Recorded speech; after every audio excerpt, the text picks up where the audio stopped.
et il est toujours disponible. Peu importe le temps, peu importe les circonstances, peu importe quand tout va bien ou tout va mal, peu importe qu'on souffre, peu importe qu'on est dans la joie, on peut toujours aller vers lui et discuter. Ça, c'est génial, n'est-ce pas? Alors que nos amis, même les plus chers, ils ne sont pas toujours disponibles. On les appelle et ça fait tout. Il est occupé. Nous sommes occupés, mais Dieu n'est jamais occupé pour toi. Il est pour toi. Dieu est pour nous, parmi nous, avec nous. Dieu est pour toi, en toi et parmi nous. OK? Alors ce matin, je voulais vous parler de 5 mots que la Bible utilise pour nous faciliter la vie. Un de ces mots, c'est la sagesse. Quand on est sage, pourquoi on a besoin de la sagesse? On a besoin de la sagesse parce que quand on est sage, on prend des bonnes décisions. Et souvent, les problèmes qui arrivent autour de nous, c'est parce qu'on a pris des mauvaises décisions. Moi, je vois des personnes, j'ai 6 sœurs, hein. Ils ont pris tous presque des mauvaises décisions. Ils ont choisi des maris qui sont compliqués et ils ont souffert. S'ils avaient consulté le Seigneur, je suis sûr qu'ils auraient choisi un bon mari. Vous savez, quand on consulte Dieu, on choisit toujours des bonnes choses. Consulter Dieu pas une fois, 20 fois. Est-ce que c'est sûr? Est-ce que c'est vrai? Est-ce que c'est ça? La sagesse, elle nous aide à faire un choix juste, selon le cœur de Dieu. D'accord? Le deuxième mot que je vais utiliser aujourd'hui, c'est le service. La Bible parle beaucoup de service. Rendre service aux autres. Jésus a rendu service. Il est venu sur terre. Pourquoi? Pour nous montrer le chemin vers le Père. Jésus est venu pour toi et pour moi, pour qu'il nous montre ce chemin qui nous amène au Père. Le service est toujours, si le service est désintéressé, c'est le vrai amour. Par contre, si le service, c'est un intérêt derrière, c'est l'intérêt, c'est pas l'amour. Moi, je me souviens, quelqu'un m'avait dit, ouais, si tu me fais, je te fais ça. Bah, ça, c'est un échange commercial. Le service n'est pas un échange commercial. Le service est un acte d'amour, selon la Bible. Quand tu fais quelque chose pour quelqu'un, tu le fais parce que Dieu l'aime, parce que c'est une créature de Dieu. C'est pas parce qu'il est beau, c'est pas parce qu'il est joli, c'est pas parce qu'il chante bien, c'est pas pour ça. D'accord? La Bible, quand elle parle du service, le service est sans retour. Je m'attends à rien en retour. C'est le deuxième mot, service. Le premier mot, c'est sagesse. Le deuxième mot, c'est service. Le troisième mot, c'est l'honneur. Est souvent lié au respect de Dieu. Donc, quand on respecte Dieu, quand on honore Dieu, ben on est béni. Moi, je n'ai pas vu autre chose. J'ai vu que la bénédiction de Dieu. Parfois, on ne respecte pas Dieu parce qu'on est dans le monde et des fois, on glisse à gauche, à droite. Peu importe. On respecte Dieu parce qu'on l'aime. C'est une question, c'est l'histoire d'amour. Donc, l'honneur implique également la reconnaissance de la valeur de chaque personne autant qu'être que Dieu a créé à l'image, à son image. D'accord? Dieu nous a créé à son image et nous l'honorons. Ça, c'est l'honneur. Quatrième mot, c'est la générosité. C'est différent du service. La générosité est beaucoup encouragée dans la Bible. C'est quand on est généreux, c'est qu'il y a une bonté en nous. Et cette bonté, elle vient de qui? De Dieu. Vous savez, quand vous avez un jardin et vous plantez des bonnes plantes, ben, tout le monde a envie de venir cueillir vos plantes. D'accord? Tout le monde a envie de prendre vos tomates et dire « Waouh, qu'est-ce qu'elles sont belles !» D'accord? Et dans notre cœur, c'est pareil. Dans notre cœur, quand on développe la générosité, l'amour, ben, je peux vous dire que les gens ont envie de rester avec vous. Les gens ont envie de vous. Et vous savez, j'étais au Kosovo la semaine passée et il y a une personne qui m'a dit à l'aéroport, Monsieur, je suis désolé, je ne sais pas ce que vous avez, mais je vous envie. Oui, parce que j'ai l'Esprit de Dieu au moment. Voilà, j'ai l'Esprit de Dieu. Et il dit, mais je vous envie vraiment. Ok, d'accord. Moi, j'avais un peu peur de prendre l'avion, donc c'était pas le moment, mais lui, il a senti autre chose. La Bible dit aussi qu'il faut aider les nécessiteux, ceux qui souffrent, ceux qui sont dans les difficultés. Mais la générosité n'est pas seulement avec de l'argent, elle est aussi avec le temps qu'on donne à quelqu'un. Et l'écoute, quand on écoute quelqu'un, d'accord? Et la cinquième mot, c'est l'humilité. L'humilité précède la gloire. Je pense qu'aujourd'hui, c'est ce on va s'attarder un peu là-dessus. Parce que l'humilité, sans l'humilité, nous ne pouvons pas plaire à Dieu. C'est impossible.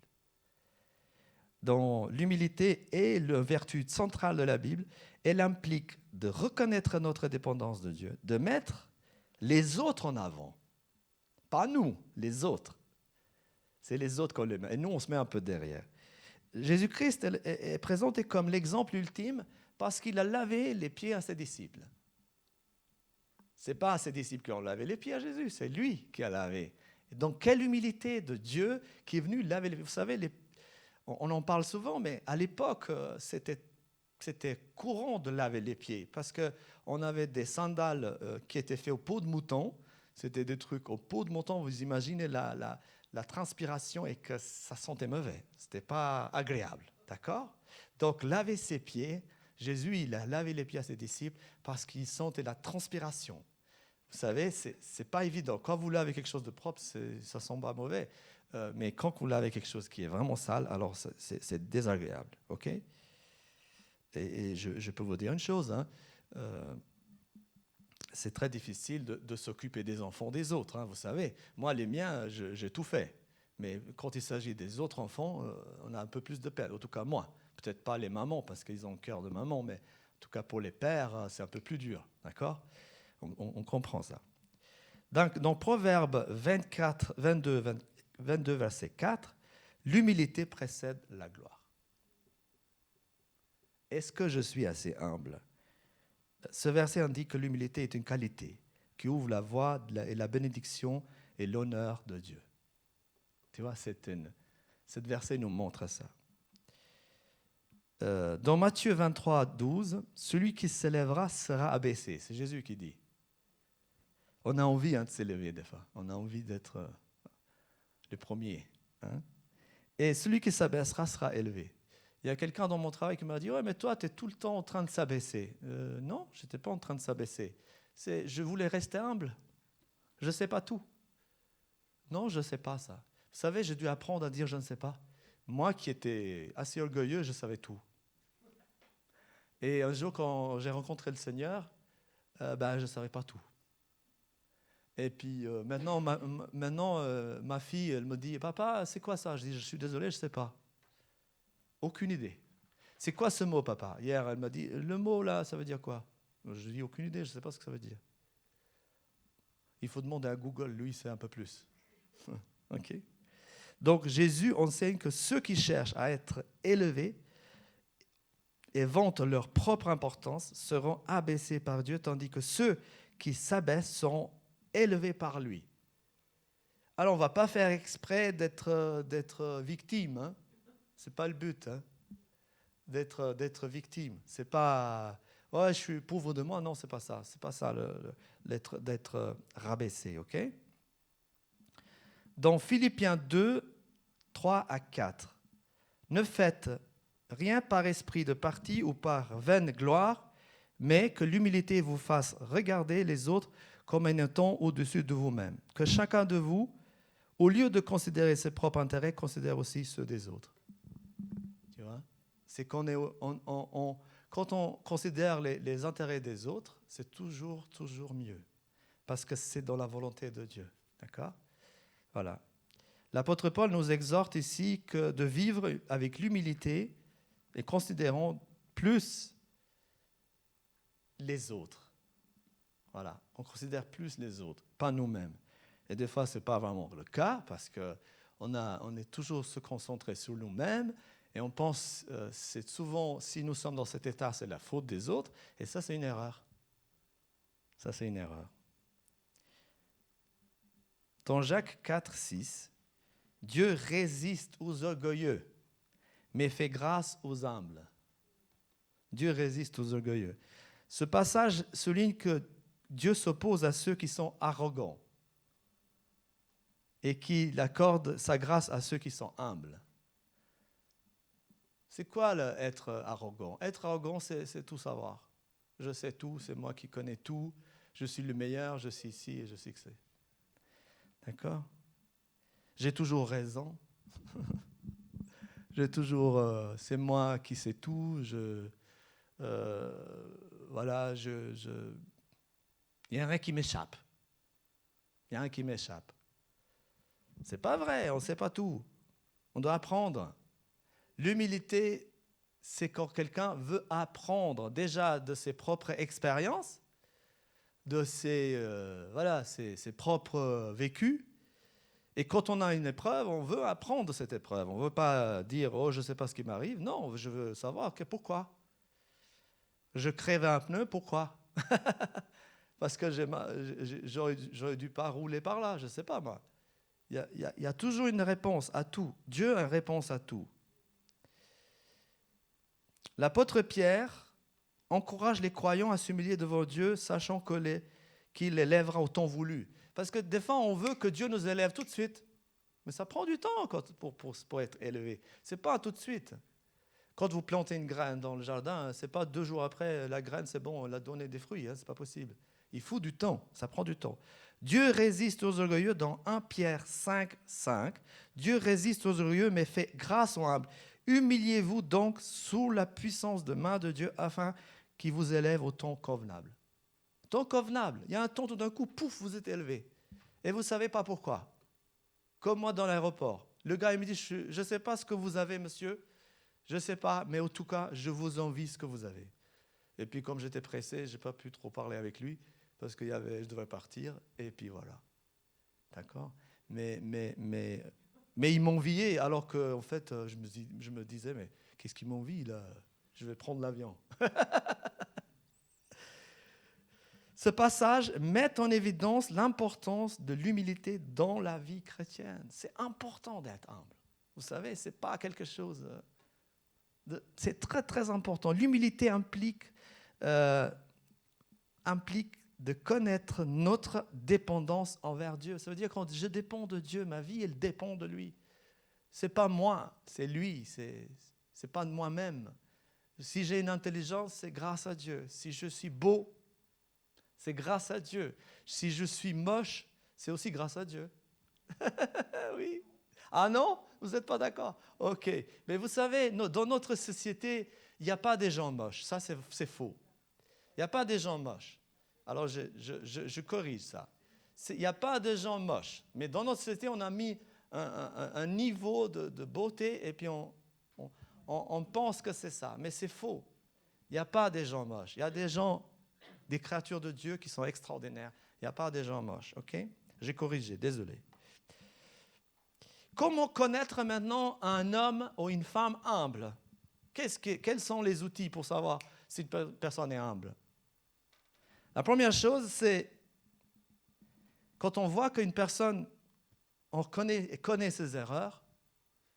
Moi, je viens de faire une erreur tout à l'heure. Hein? Je reconnais que c'était une erreur. Et Dieu est bon parce qu'à chaque fois, le Seigneur me montre que je dépends de lui. J'ai dit que Dieu a créé aussi les moches. C'est faux. Dieu a créé des personnes extraordinaires. C'est parfait et extraordinaire. Il n'y a pas de moche. Il y a des formes différentes que dans notre société, on a mis des niveaux de ça, c'est la forme idéale, c'est le standard. D'accord? Mais Dieu n'a pas créé des personnes moches. Dieu a créé des personnes extraordinaires. C'est reconnaître ses erreurs. Voilà, Dieu il me met déjà directement devant ça. Reconnaître ses erreurs. Une personne humble est disposée à reconnaître ses propres erreurs et accepter sans chercher à dissimuler ou rejeter la faute sur les autres. Parce que des fois, on dit, oui, mais j'ai fait cette erreur parce que j'ai eu chaud. Voilà qu'on accuse de la chaleur. Ou j'ai fait cette erreur parce que j'avais soif, j'avais faim. Ou j'ai fait cette erreur. Non, tu as fait cette erreur, tu le corriges, c'est tout, point terminé. Et moi, je suis quelqu'un qui fait beaucoup d'erreurs. Et je suis aussi quelqu'un qui corrige beaucoup. Je fais énormément d'erreurs, je corrige énormément. La première chose, c'est que la personne reconnaît ses erreurs. La deuxième chose, c'est la chose la plus compliquée pour moi, parce que moi, je n'aime pas écouter les autres. je peux vous dire, j'aime bien parler, mais pas trop écouter les autres. Écoutez les autres. Écoutez les autres. Une personne humble accorde de l'importance aux opinions et aux expériences des autres. Elle écoute activement sans interrompre ni monopoliser la conversation. Elle reconnaît la valeur des autres perspectives et elle est prête à apprendre des autres. On peut toujours apprendre. Même un enfant de 2 ans. On peut toujours apprendre. De tout le monde. Peu importe d'où vous venez, d'où je viens, peu importe votre pays, votre origine, vous avez vécu où, on peut toujours apprendre. Vous savez, une fois, on apprenait ça en philosophie. Vous avez peut-être entendu parler d'Aristote. C'est un philosophe grec très ancien, en fait, humaniste, etc. Et cet homme avait besoin d'allumer le feu et il ne savait pas comment faire. Et un enfant, il a dit, mais t'inquiète pas, c'est un enfant tout petit, t'inquiète pas, je vais t'amener du feu. Il me dit, mais comment tu vas faire? Alors l'enfant, il a été chercher des cendres, il a mis sur ses mains, et au-dessus de ses mains, il a mis des braises. Et il a apporté du feu. Et là, lui, pourtant, c'est un philosophe, il a appris quelque chose, vous savez. Un enfant, on peut apprendre d'un petit enfant. On peut apprendre, peu importe quelle est la personne, on peut toujours apprendre. D'accord? Donc, la première chose, reconnaît ses erreurs. Deuxième chose, écoute les autres. Troisième chose, pratique la gratitude. Pratique la gratitude. Vous savez, j'ai grandi dans un pays où les gens ne disent jamais merci. C'est normal de servir quelqu'un. C'est normal de lui donner quelque chose. Et ils ne disent pas merci. Donc la gratitude, c'est quelque chose d'important. Déjà, quand on se lève le matin, à dire « Seigneur, si je suis encore aujourd'hui, merci. Si je suis encore là, merci Seigneur. Si je peux encore marcher, merci. Si je suis en bonne santé, merci Seigneur. » Ça, c'est la gratitude. Une personne humble ne dit pas « Oh oui, je suis en bonne santé parce que je n'ai pas fumé. » Vous savez, moi, je n'ai pas fumé. Je n'ai pas bu d'alcool. Je n'ai pas bu de café. Je pourrais me vanter en disant « Oh, mais tu sais, si je suis en bonne santé, c'est que je n'ai pas fumé. » Mais même des gens qui n'ont pas fumé, qui n'ont pas bu, ils ne sont pas en bonne santé. Ça ne veut rien dire. Si vous êtes en bonne santé, c'est parce que Dieu veut que vous soyez en bonne santé. Et quand Dieu a décidé que tu sois en bonne santé, tu vas être en bonne santé. Mais Dieu ne décidera jamais que tu sois en mauvaise santé. C'est le diable qui décide que tu sois en mauvaise santé. OK? D'accord? Donc, pratiquez la gratitude. Si j'ai quelque chose, c'est merci Seigneur. Amen? Partagez le crédit. Vous savez, quand vous faites un travail et que vous allez vers le chef, vous dites, c'est moi qui l'ai fait, alors qu'on est plusieurs à le faire. On partage, on dit, non, c'est pas moi, c'est nous, on a fait nous. C'est plus moi, c'est nous. Si l'église va bien, c'est pas le pasteur, c'est nous tous. Si l'église, elle se développe, il y a de nouveaux convertis et que tout d'un coup on a des baptêmes, c'est nous tous. C'est pas moi, c'est nous. Si l'église, elle a une superbe louange, c'est nous. Si l'église, elle a une superbe adoration, c'est nous. Si l'église, elle grandit, c'est nous. Oui, c'est nous tous. C'est pas moi. Moi, je ne peux pas faire l'église tout seul. Impossible. Je pourrais aller prêcher à des fourmis, des milliers de fourmis, oui, ça je peux le faire, mais je ne sais pas s'ils vont comprendre quelque chose. OK? Dans le partage de crédit, si l'église va bien, c'est grâce à nous tous. OK? Et agir, le dernier, agir sans arrogance. Oui, j'ai raison. Oui, il a eu tort. Oui, vous savez, s'il est dans ce travail, c'est grâce à moi. Vous savez, je raconte toujours cette histoire. Un homme, il marchait dans le chemin et il devait traverser une rivière. Et il avait des difficultés à traverser cette rivière. Et voilà qu'un homme à cheval passe par là et lui dit si tu veux, tu peux venir à cheval avec moi, comme ça on traverse la rivière ensemble. Il dit oui, alors c'est super, merci beaucoup. Alors il l'aide pour traverser la rivière à cheval et voilà, il traverse la rivière et puis il dit, à l'après, il dit, tu vois, c'est grâce à moi que tu peux mouiller. Il dit, ok, merci beaucoup, tu es vraiment super personne, c'est bien. 10 minutes plus tard, mais tu vois, si tu es sec, c'est grâce à moi. Il dit, écoute, merci, c'est super. C'est gentil de votre part, vous êtes vraiment une personne aimable. Encore, il marche un peu plus loin, il dit, tu vois, tu aurais été mouillé. Hein?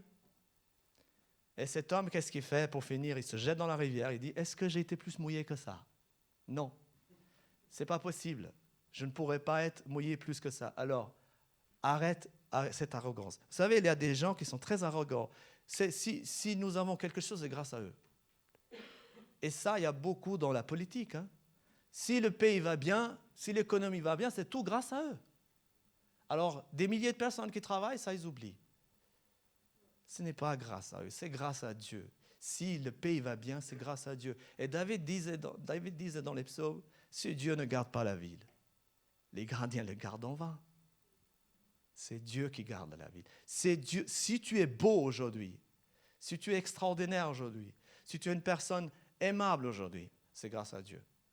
Si tu es humble, si les gens t'apprécient, si les personnes t'aiment, si tu te sens bien partout où tu vas, c'est grâce à Dieu. C'est grâce à Dieu. On a chanté tout à l'heure, grâce sur grâce. C'est grâce sur grâce. D'accord? Si tu as 95 ans, c'est grâce à Dieu. OK? Si tu es jeune et vigoureux, c'est grâce à Dieu. Si tu sais danser, c'est grâce à Dieu. Parce que Dieu t'a donné cette possibilité de danser. D'accord? Tout est grâce. Tout est grâce. Si toi, tu sais bien faire la pêche, c'est grâce à Dieu aussi. OK? C'est grâce à Dieu. Tu remercies Dieu, dis Seigneur, mais je sais faire ça. D'accord? Tout ce qu'on sait faire, c'est grâce à Dieu. Tout ce qu'on veut apprendre, c'est grâce à Dieu. Tout ce que nous pouvons faire et imaginer et penser, c'est grâce à Dieu. Si ton cerveau va bien, c'est grâce à Dieu. Si ton cœur bat, c'est grâce à Dieu. Est-ce que Dieu est humble? Est-ce que Dieu est en train de crier dans les cieux en disant « C'est grâce à moi que vous pouvez marcher, bouger, fonctionner ». Non, Dieu est humble. Il ne se vante pas. Dieu n'a pas besoin de se vanter. Prenons l'exemple de Jésus. Il faisait des miracles. Par jamais il a dit « C'est moi, c'est le Père ». C'est ta foi. Il a toujours encouragé l'autre. C'est ta foi, ma soeur, qui t'a guéri. Jésus, il a parfois guéri lui-même, mais parfois la foi de la personne. D'accord? Et c'est pour ça que ne pas agir avec arrogance. Et combien parfois on est faible et on veut agir avec arrogance. Pourquoi? Parce que nous sommes des humains. Mais après, on revient, on dit Seigneur, pardon, j'ai mal agi. OK? C'est important, n'est-ce pas? Alléluia, gloire à Dieu. Donc, si vous pouvez retenir quelque chose, c'est une personne humble reconnaît ses erreurs. Une personne humble écoute les autres. Une personne humble pratique la gratitude. Une personne humble partage le crédit. Une personne humble agit avec sagesse, sans arrogance. Agit sans arrogance et avec sagesse. D'accord? Et ça, c'est la chose la plus importante à tenir parce que le proverbe dit « L'humilité précède la gloire ». L'humilité précède la gloire. On pourrait dire le contraire. Hein? Il y a un proverbe qui dit de chez moi « Celui qui ne se vante pas de son tapis, qu'il le brûle ». Ça veut dire quoi? Ça veut dire que si tu dis que ton tapis est moche, qu'il soit brûlé ton tapis. D'accord? Mais je veux dire une chose. La chose la plus importante, c'est que pas de se vanter de ce que nous avons, mais de dire merci Seigneur ce que nous avons. Si nous avons quelque chose, si nous avons la paix dans ce pays, merci Seigneur. Si nous sommes protégés socialement, merci Seigneur. Si nous recevons un salaire à la fin du mois, merci Seigneur. Si mon mari est gentil, merci Seigneur. OK? Si ma femme, elle est cool, merci Seigneur. OK? Si ma femme cuisine bien, merci Seigneur. Il y a beaucoup de choses qu'on peut remercier le Seigneur. Vous savez, tu passes des heures et des heures à remercier Dieu pour tout. Même si vous voyez une fourmi par terre, merci Seigneur pour cette fourmi. Elle est là pour une raison. Elle est là pour une raison. Dieu n'a jamais créé quelque chose sans raison. Il y a toujours une raison. D'accord? Et vous savez, les fourmis sont super parce qu'elles nous apprennent à ne pas être paresseux. La Bible dit, regarde le fourmi paresseux. Elle dit, regarde le fourmi, comment il travaille. D'accord? Et la Bible dit aussi, celui qui ne travaille pas ne mange pas non plus. Ah, la Bible, elle n'est pas tendre, hein? D'accord? Donc, regarde la fourmi. Donc, encore une fois, pour terminer, reconnaître ses erreurs, écouter les autres, pratiquer la gratitude, partager le crédit avec les autres et agir sans arrogance. Voilà. Mon message est terminé. Je crois qu'il y a une danse qui est préparée et je crois qu'on va passer à ça. Je vais juste déplacer ça.